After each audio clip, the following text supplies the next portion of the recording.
একঘেয়েমি পটলের রেসিপি বাদ দিয়ে সম্পূর্ণ নতুনভাবে নিরামিষ এক পটলের রেসিপি নিয়ে আজ হাজির হয়ে গেছি। রেজালা তো তোমরা অনেক কিছুরই করে খেয়েছো, কিন্তু পটলের রেজালা আগে কোনো দিন খেয়েছো কি? যদি না খেয়ে থাকো, আমি মিষ্টি আজকে চলে এসেছি আমার মিষ্টি মন চ্যানেলে পটলের রেজালার রেসিপি নিয়ে, যেটা সম্পূর্ণ নিরামিষভাবে বানাবো এবং এটা এতটাই ডেলিশিয়াস হয় যে এটা দিয়েই কিন্তু সব ভাত খাওয়া হয়ে যাবে। গরম গরম ভাত, রুটি, পোলাও, ফ্রাইড রাইস, এমনকি যে কোনো অনুষ্ঠান বাড়িতেও আত্মীয় স্বজন এলেও তোমরা এটা কিন্তু সহজেই নিরামিষের দিনে সার্ভ করতে পারো। চলুন বন্ধুরা, রেসিপিটি শুরু করা যাক। পটলের রেজালা বানাবো, তার জন্য এখানে কতগুলো পটল নিয়েছি। একটু লম্বা লম্বা সাইজের পটল নিয়েছি, তবে এর থেকে একটু বড় সাইজের পটল হলে কিন্তু আরও বেশি ভালো হতো। তাহলে বন্ধুরা, এইবার পটলগুলোর ছালগুলো একটু ছুলে নিয়ে ভালো করে ধুয়ে পরিষ্কার করে নিয়ে আমি ফিরে আসছি। এই দেখো বন্ধুরা, সমস্ত পটলগুলো ছালগুলো আমার ছুলে নেওয়া হয়ে গেছে। দেখতেই পাচ্ছ পটলগুলো কিন্তু পুরোটা আমি ছাল ছুলে নিইনি, মাঝে মাঝে ছালগুলো রেখে দিয়েছি, কারণ এইভাবে যদি রাখা যায় তাহলে পটলগুলো কিন্তু একদম নরম হয়ে যাবে না। এই রেসিপির জন্য একটা যে মশলা লাগবে সেটা আমি রেডি করে নেব। তার জন্য এখানে প্রথমে নিয়ে নিলাম আমি কিছুটা পরিমাণে পোস্ত।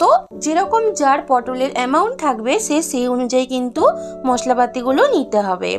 আর আমি নিয়ে নিয়েছি 4 মগজ আর টক দই। এইবার এই 4 মগজ, পোস্ত, টক দই সঙ্গে কাঁচা লঙ্কা একসাথে মিক্সিতে আমি পেস্ট করে নেব। গ্যাসের মধ্যে কড়াই বসিয়ে দিয়ে আমি দিয়ে দিয়েছি বেশ কিছুটা হোয়াইট অয়েল। হোয়াইট অয়েলটা গরম হওয়ার আগে একটু সামান্য আমি এখানে লবণ দিয়ে দিলাম, কারণ পটলটা দেওয়ার পরে অনেকটা তেল ছিটাতে পারে, তার জন্য আগে লবণটা দিয়ে দিয়েছি। সব সময় লবণটা যদি আগে দেওয়া যায় তাহলে কোনো সবজি তোলার আগে আর তেল কিন্তু ছিটবে না। এইবার পটলগুলো তেলের মধ্যে দিয়ে দিয়েছি।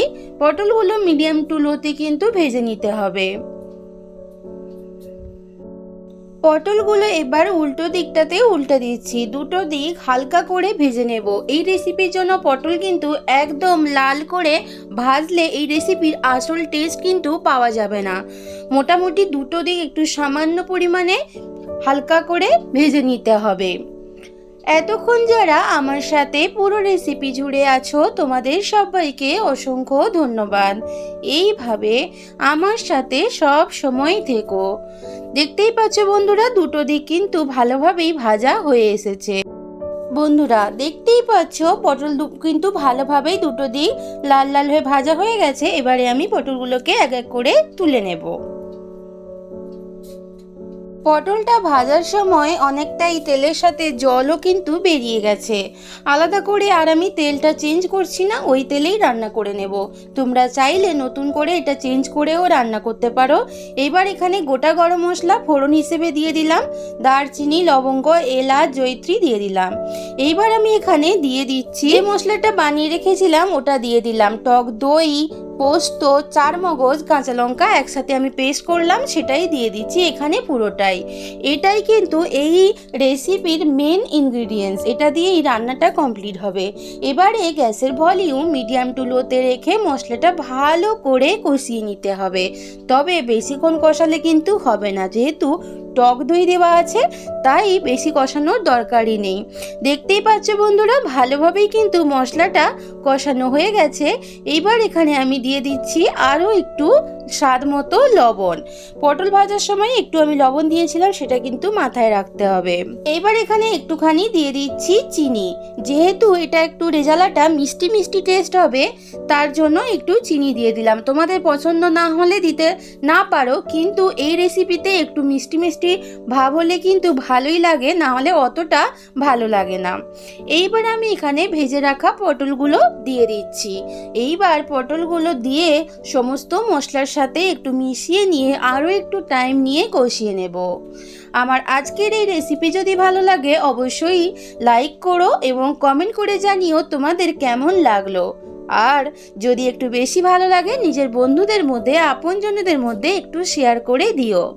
দেখতেই পাচ্ছ বন্ধুরা, সমস্ত মশলার সাথে পটলটা কিন্তু খুব ভালোভাবে মিশে গেছে এবং কষানোও কিন্তু অনেকটাই হয়ে গেছে, দেখেই বোঝা যাচ্ছে। দেখো কালারটাও কিন্তু একদম হোয়াইট আছে, কারণ আমি এই রেসিপিতে কোনো হলুদ ইউজ করব না। রেজালাতে হলুদ না ইউজ করাটাই ভালো, দেখতে একটু হোয়াইট হোয়াইট হলে কিন্তু ভালোই লাগে।